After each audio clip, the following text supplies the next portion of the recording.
Bonjour à toutes et à tous, bienvenue au sein d'Ophi Invest AM pour cette nouvelle vidéo hebdomadaire. Alors ça fait une quinzaine de jours que l'année a commencé et quand on regarde le niveau des indices européens, on peut penser que ça a été relativement calme.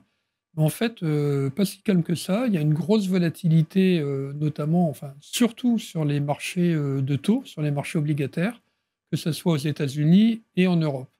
On peut par exemple voir qu'aux États-Unis, le 10 ans américain a franchi la barre des 4,8%. Donc on se rapproche d'une part fatidique un peu des 5%, et ça, c'était pas du tout anticipé par les marchés.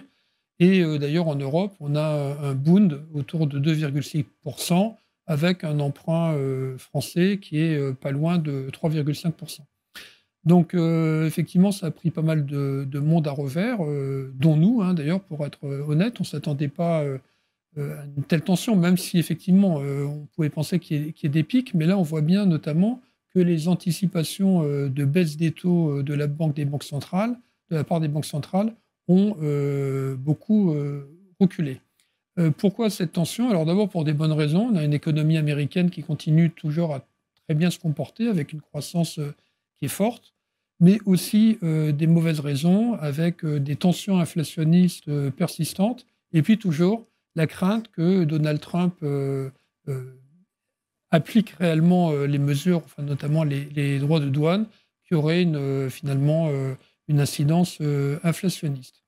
Alors du coup, quand on regarde les anticipations de politique monétaire, alors qu'on s'attendait à pas mal de baisses des taux au cours de l'année, certains brokers, notamment américains, considèrent qu'il n'y aura aucune baisse des taux cette année. Il y en a même qui anticipent une hausse des taux. Ce n'est pas la majorité, mais enfin on voit bien qu'il y a un retournement sur ces anticipations.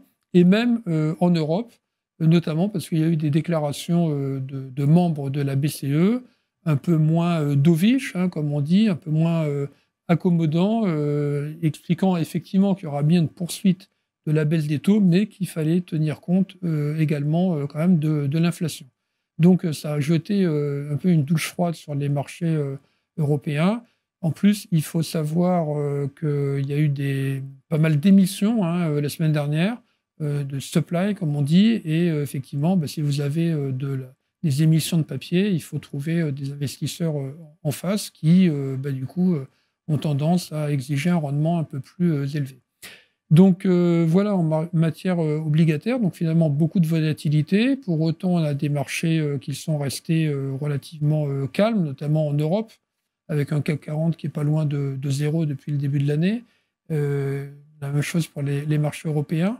À noter aussi, hein, puisqu'on parlait de tension inflationniste, qu'on a vu depuis une semaine une tension assez forte des prix du pétrole, notamment suite à un alourdissement de sanctions de la part du gouvernement américain vis-à-vis de la Russie.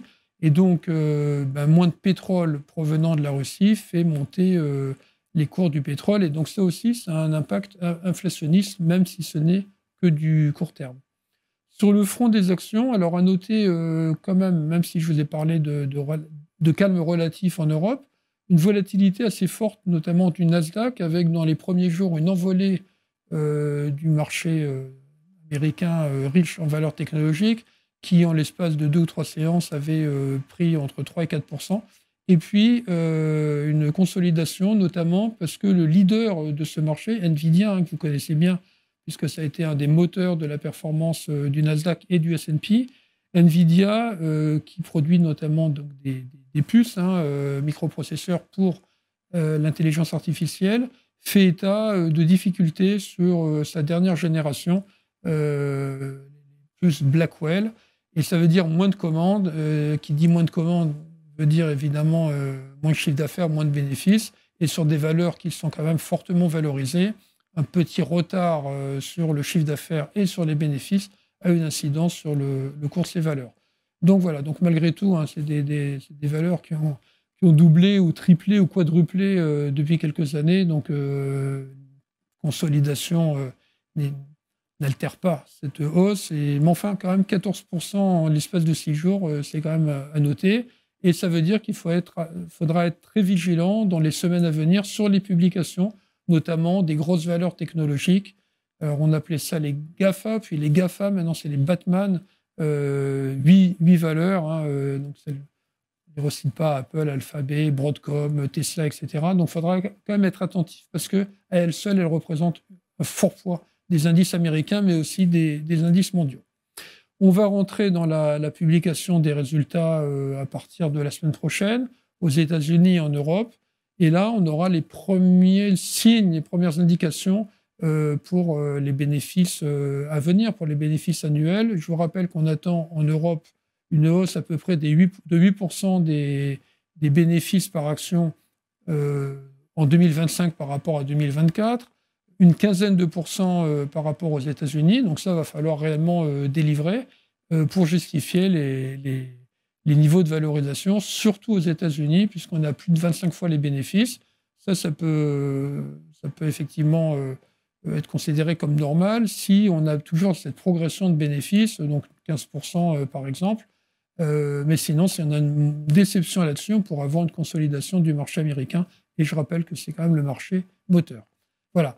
Donc, on aura l'occasion de parler de tout cela la semaine prochaine. On aura les premiers résultats qui tomberont et on pourra les commenter. En attendant, je vous souhaite à toutes et à tous une excellente journée.